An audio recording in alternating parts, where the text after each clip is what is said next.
Champai Soren cabinet में खाली पदों पर कांग्रेस के विधायकों की दावेदारी। नमस्कार, सुबह सवेरा न्यूज चैनल में आप सभी का स्वागत है। सुबह सवेरा न्यूज चैनल पे आप सब नए हैं तो लाइक और सब्सक्राइब करना नहीं भूले। समाचार विस्तार से। जेल में बंद आलमगीर आलम के मंत्री पद और कांग्रेस विधायक दल के नेता पद से इस्तीफा के बाद से ये दोनों पद खाली हो गए हैं। इन दोनों ही पदों पर जल्द नियुक्ति की संभावना बताई जा रही है। साथ ही झारखंड में पहले से ही एक मंत्री पद खाली है जिस पर कांग्रेस दावा करती रही है। ऐसे में 2 मंत्री और एक विधायक दल के नेता का पद खाली है। जेएमएम के बागेन करने में यदि कांग्रेस सफल होती है तो उसके 3 विधायकों को मौका मिल सकता है। पिछले दिनों कांग्रेस के 6 से 8 विधायक मंत्रिमंडल में नए चेहरों को शामिल करने की मांग आलाकमान से कर चुके हैं। इस दौरान उनके तेवर भी बेहद तल्ख रहे थे। बेरमो से विधायक जयमंगल सिंह उर्फ अनूप सिंह को कांग्रेस पहले ही उनकी पत्नी को लोकसभा का टिकट देकर उनकी शिकायत को खत्म कर चुकी है।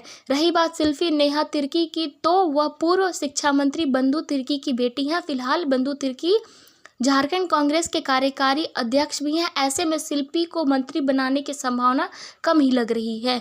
जहां तक राजेश कश्यप और नमन विकसल कोगाड़ी की बात है, ये आदिवासी समाज से आते हैं और चंपई मंत्रिमंडल से कांग्रेस कोटे से पहले से ही रामेश्वर उरांव मंत्री हैं। इस लिहाज से इन नामों पर चर्चा कम है। महिला कोटे से दीपिका पांडे सिंह और अंबा प्रसाद के नाम की चर्चा चल रही है। अंबा प्रसाद ओबीसी कोटे से हैं। चूंकि केंद्र में मोदी मंत्रिमंडल में राज्य के 2 ओबीसी चेहरों को मौका मिला है तो यह उनके काउंटर के लिए कांग्रेस अंबा प्रसाद को मौका दे सकती है। दीपिका पांडे स्वत कोटे से आती हैं और उन्हें पहले लोकसभा के लिए गोड्डा सीट से टिकट दिया गया था जिसके बाद में काट दिया है। उनकी नाराजगी को खत्म करने के लिए भी उनके मौका मिल सकता है। उमाशंकर अकेला भी पिछले दिनों असंतुष्ट गुट में शामिल थे और दिल्ली तक पहुंचकर नाराजगी जाहिर कर चुके हैं।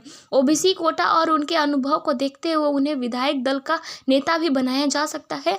यदि अकेला को विधायक दल का नेता बनाया जाता है तो अंबा प्रसाद मंत्री नहीं बन पाएगी, क्योंकि दोनों ही एक ही क्षेत्र से आते हैं और दोनों ओबीसी वर्ग का प्रतिनिधित्व करते हैं। इरफान अंसारी संथाल क्षेत्र में से आते हैं और मुस्लिम नेता हैं। मंत्रिमंडल में बदलाव को लेकर भी ये भी मुखर रहे हैं। इनके पिता फुरकान अंसारी कांग्रेस के सीनियर लीडर हैं और गोड्डा से सांसद भी रह चुके हैं। गोड्डा लोकसभा सीट के लिए दावेदार भी थे।